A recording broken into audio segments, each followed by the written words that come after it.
Hello, I'm Isaiah Allen, the Lay Leadership Development Director at the Salvation Army Eastern Territory, and I want to welcome you to today's On Point conversation. And today we're going to be talking with author Major Grant Sandercock Brown, and in particular about some questions he raises in this book, 21 Questions for a 21st Century Army, being the salvos now.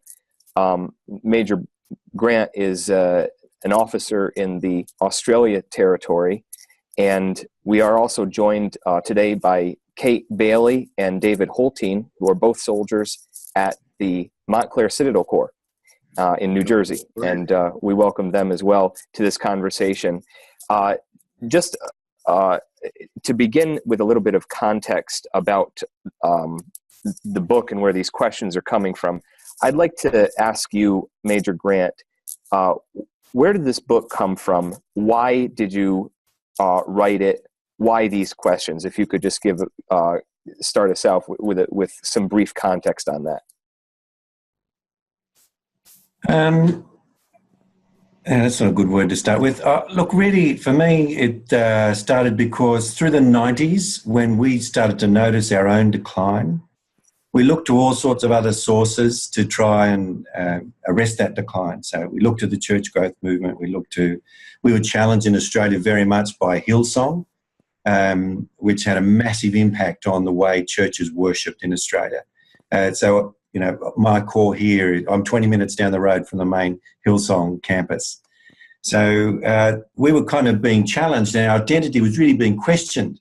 And not all of our answers were kind of biblical, really. They weren't theologically based. They were much more pragmatic. Let's try something that might work.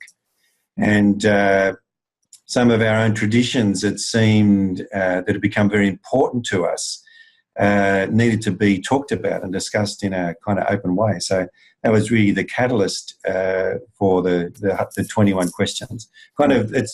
My background is kind of a practical theologian, you know, that's why I did a DMin, because I'm interested in the life of the church and the life of the Corps. So that was really it. That was the catalyst for the whole thing.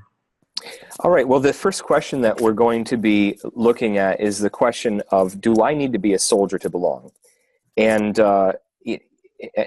within this question about belonging, there's the question of, you know, what does it mean to belong in the Salvation Army? And how do we categorize the Salvation Army and so forth?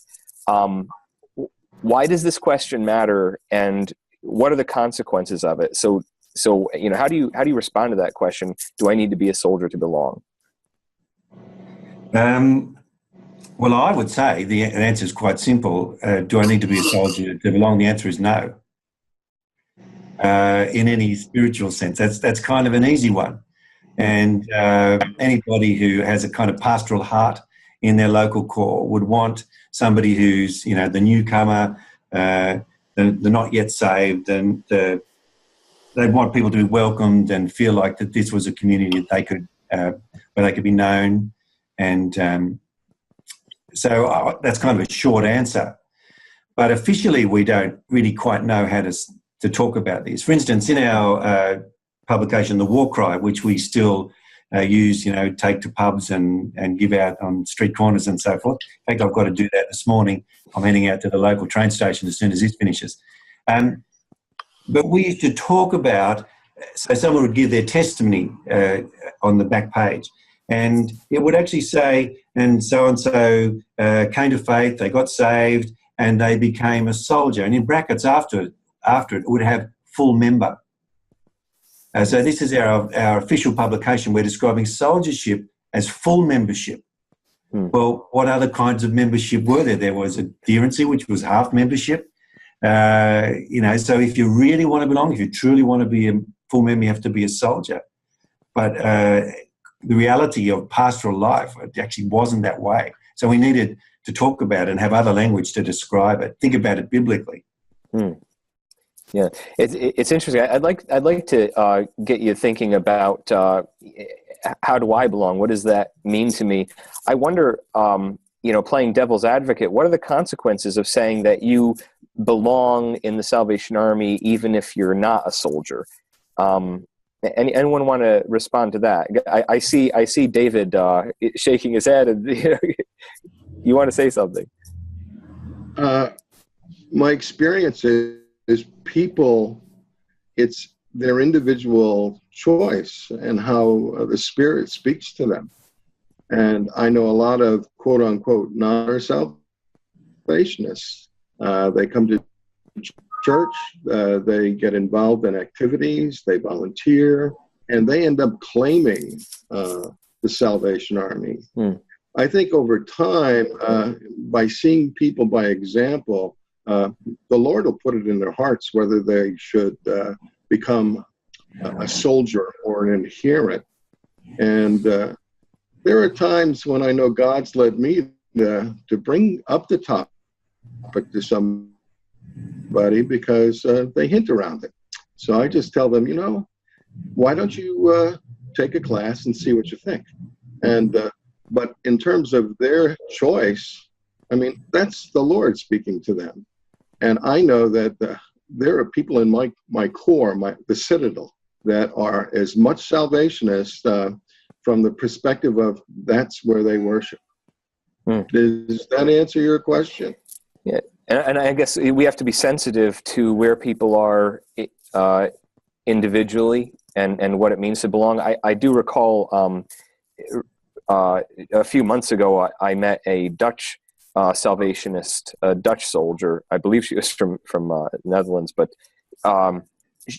she talked about how in a very secular society, involving people in what the Salvation Army does who do not make even the shred of a statement of faith is important for their existence, for their mission. That people who are not soldiers, not even not Christians of any ilk, are crucial to accomplishing the mission of the Salvation Army. Is that radical? Or does that coincide with what you're arguing, Major Grant, or if Kate wants to chime in? Look, I think the Salvation Army, right from its inception, has always depended on non-Salvationists for its survival. Whether it was people who never joined the movement, who funded William Booth, whether it was people like W.T. Stead, there's always been significant players in contributors to the ministry of the Salvation Army who weren't soldiers and necessarily Christians. And the Army in the United States is a little bit different to Australia. We don't have advisory boards in the same way that you do. But for instance, I'm sure there's lots of people who just key personnel in contributing to the ongoing mission of the Army that are on advisory boards whose faith might be at all different points on the spectrum. So that's kind of this thing of, what is the Army? Are you talking about the mission of the Army, the kind of whole broader mission, or are you talking about my local congregation? And that's where there is a related question here, I think. And if you focus on the local congregation, which is the key connection point for anybody, a person of faith who wants to be part of a worshipping community, that for me is kind of the key pastoral question here. Can you fully belong? Are all avenues of ministry open to you in the core, the church that you belong to, if you are not a senior soldier?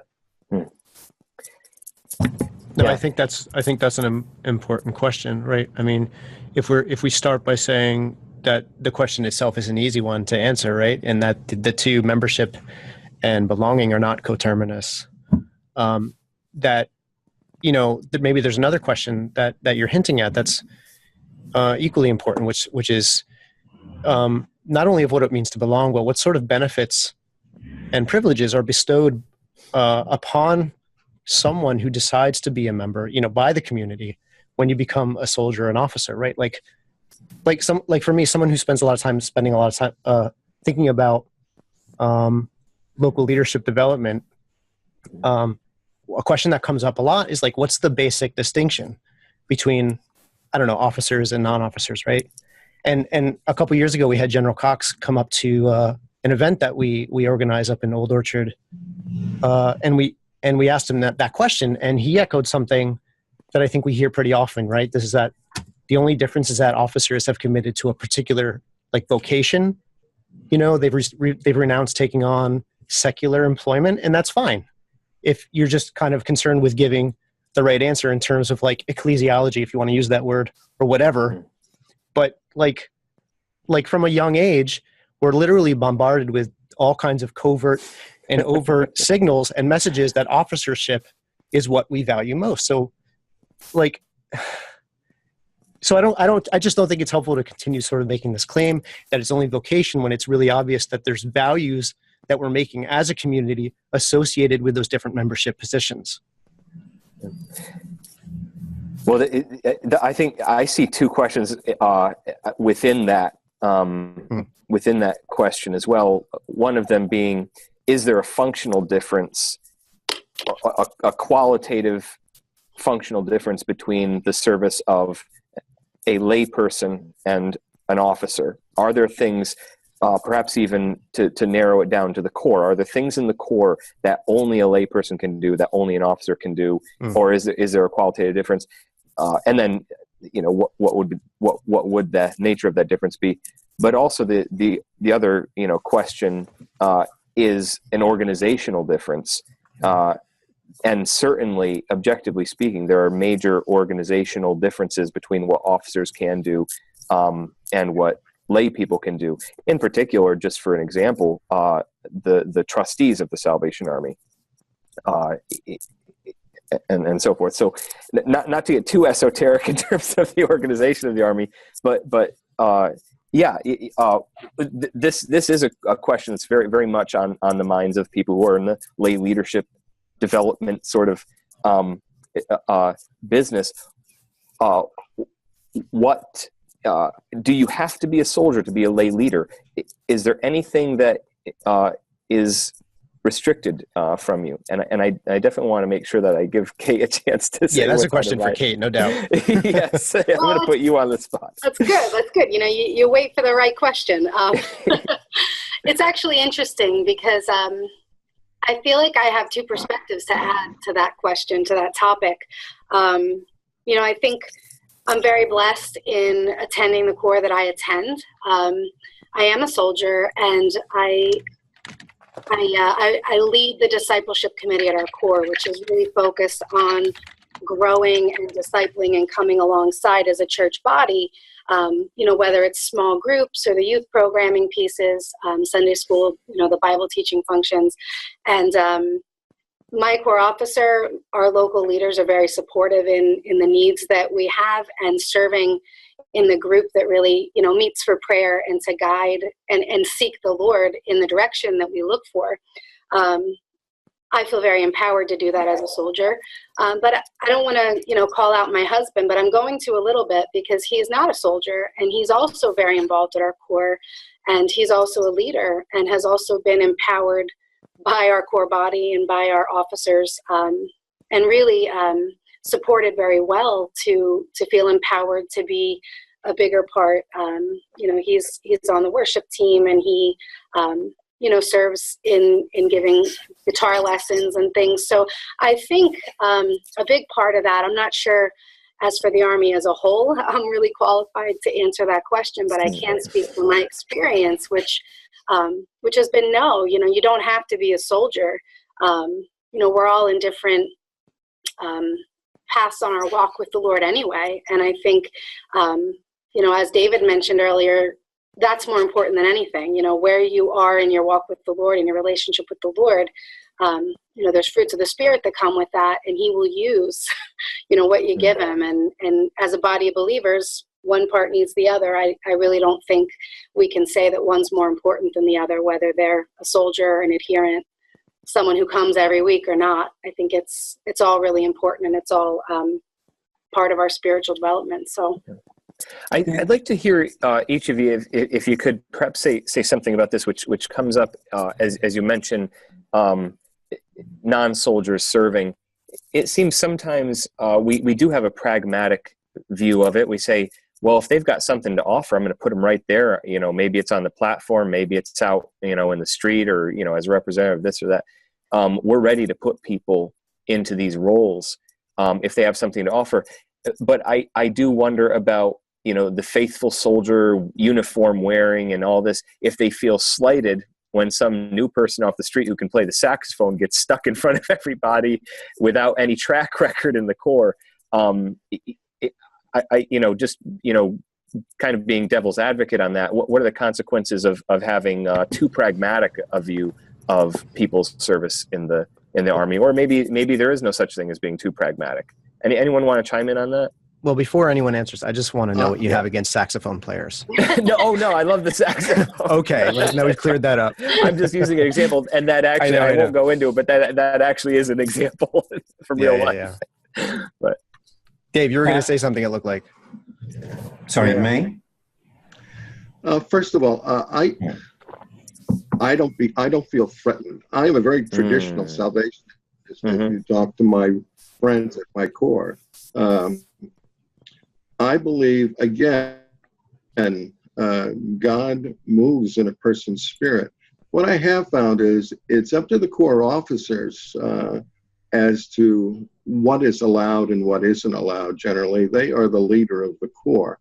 That doesn't mean I always agree with them, but I also have the position that I can speak my voice to them. Matt brought up something earlier that I know that has always bothered me to some degree, and that is they're always calling for officership, and I think that's wonderful.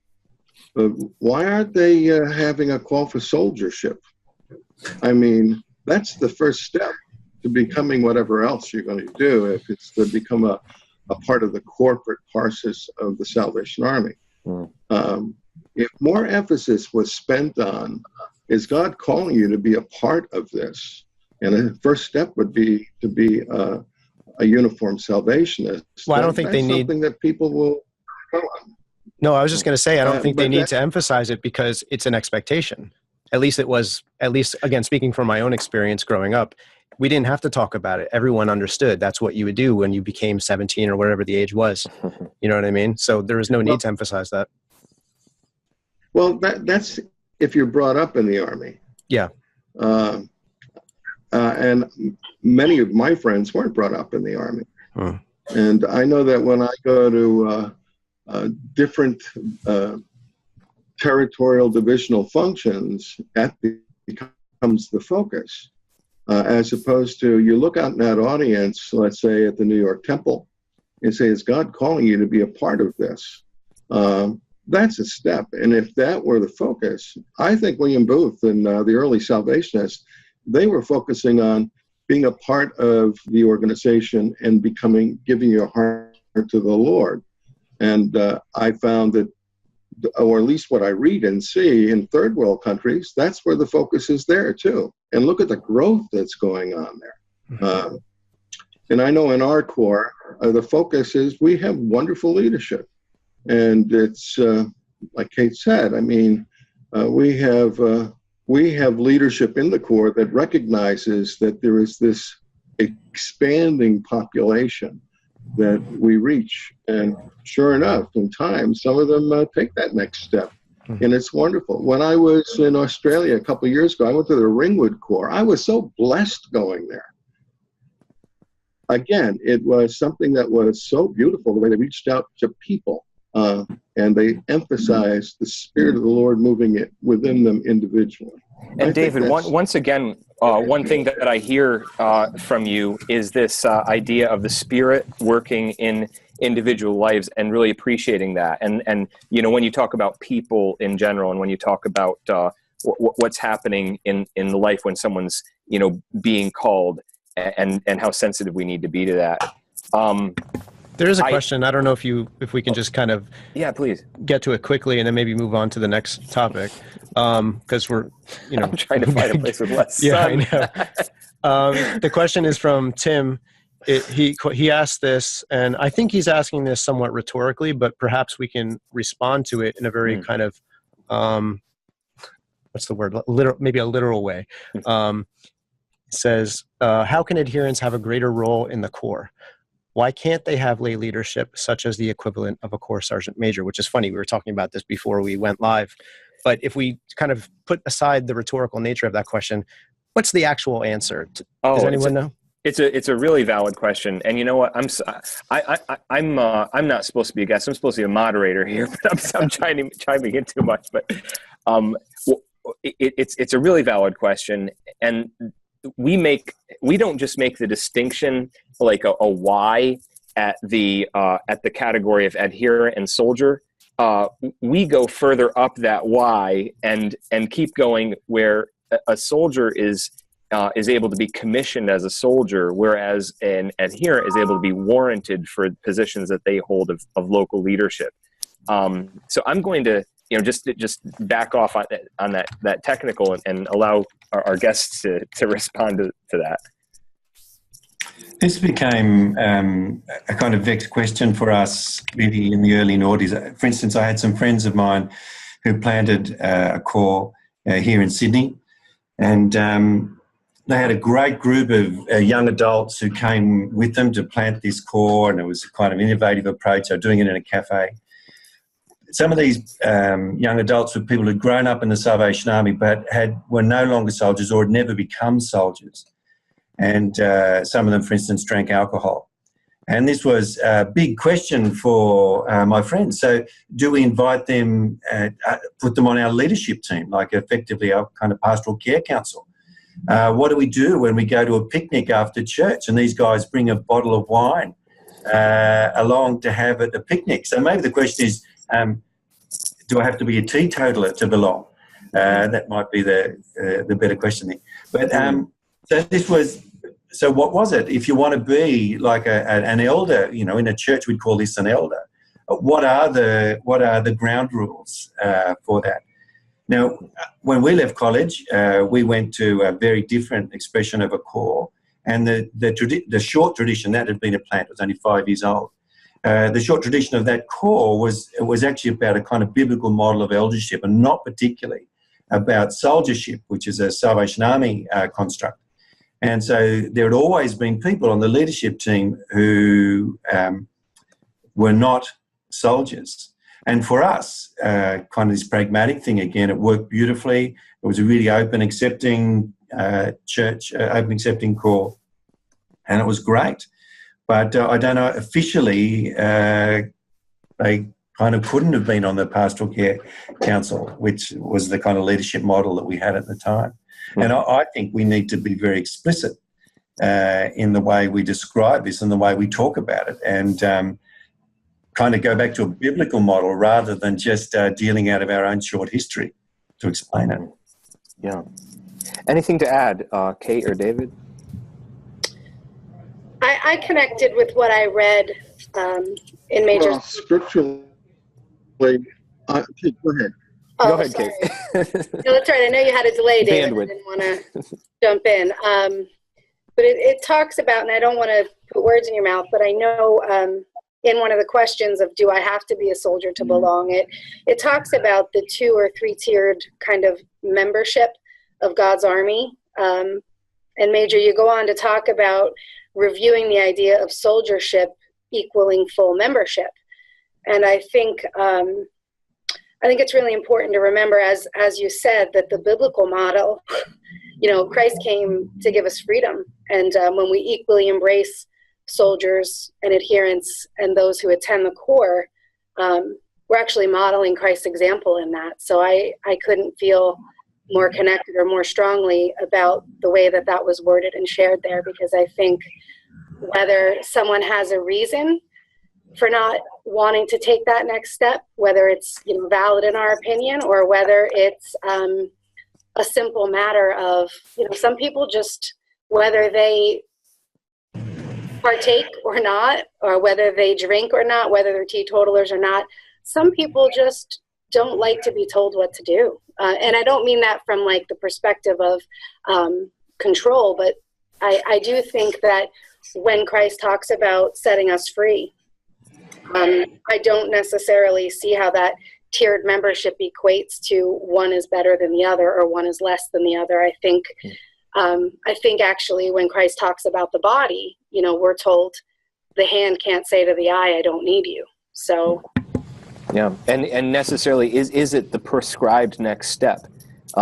The person who doesn't want to be told, it's not necessarily selfish. It's because they're responding to the Spirit of God in them, and I guess let me have Dave speak up. David, speak up, and then we'll move on to the next question. Go ahead, David. I had some wonderful mentors as an adult.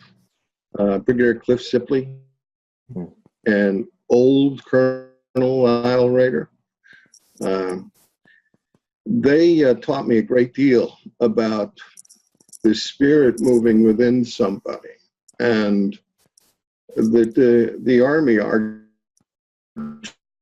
reasons for what they do. And can you repeat that? You broke up a little bit right there. Okay, they taught me that the Spirit has standards and rules. And you got to remember, I grew up in a very traditional format process. I was asked to do something once, and they asked me if I smoked and drank. And I said yes and yes, because I was being honest about it. And they says, well, you can't have this position. I says, well, let me pray about it. And I asked God to speak to me. And God says, well, if you really need to do what they're asking you to do, but you feel that that's what you should be doing, then you can stop. And I said, okay, I'll quit. And they said, can you do that? I says, yeah, the Holy Spirit helped me once before with other things. He'll help me with this. I mean, the choice comes to requirements, like a corps sergeant major or a band master. I mean, to do those things, it's required that you're a soldier, you become a lay leader, and there are things that they were asking you to do. If you are really led to do that, and you're the person for it, the Lord will lead you to that. I really believe that. I hope I stated that okay. All right. Yeah, thank you. And it's good to have the different perspectives. In just maybe a brief comment before we move on to the next question that we want to ask. I just want to see if Major Grant has anything to add, because these are the questions that you raised that we're trying to explore. Yeah, I think there's kind of a pastoral imperative in this, about us being faithful as the body of Christ. And it's true that we are a charismatic movement, and we are, open to the Holy Spirit, and the Holy Spirit's leading. And we'd want to be faithful to that as well. But it's about when you look at your congregation, does everybody there, in both our language and our structures and their ability to serve, does everybody have equal opportunity to serve where the Spirit is prompting them to serve, to be fully engaged and fully involved? And I don't think that's always the case, honestly. I think there are kind of gates, and there are stops there, and I think we need to do better. And look, honestly, in lots of our corps in our territory in decline. The corps that are growing in Australia, right? It's a different culture to America, to the United States, but the corps that are growing here in our territory, kind of low church, informal, contemporary in nature. They have fantastic youth and children's ministries. That's a key to any corps that wants to grow. And they de-emphasise soldiership. So that's the reality, and that's the evidence, okay? And the corps that are trying to spin their wheels and, go back to making soldiers, that's our priority. They're not growing. And that should tell us something about the world out there and the way it wants to belong to the church. And it's not so much about us saying, here's how we want you to belong. It's about saying, well, there's all these people out here who need to know Jesus. And what they need is this. And I think we just need to be more responsive and more creative in the way we imagine our corps as a church, because a corps is a church. And that's in the book too, by the way. A local corps is a church, and a full, concrete expression of the church. And there's a pastoral imperative that should drive our structures and our language and the way, the kind of culture. Matt was talking about this before, because often we say one thing, but culturally there's actually values and convictions underneath that are unspoken. but we rub up against all the time. That's my view on it. Well, you know what? As always, more could be said, but hopefully this discussion that we're having prompts other discussions and prompts soldiers and non-soldiers and people who are close and far away to have conversations of their own that explore these and other matters.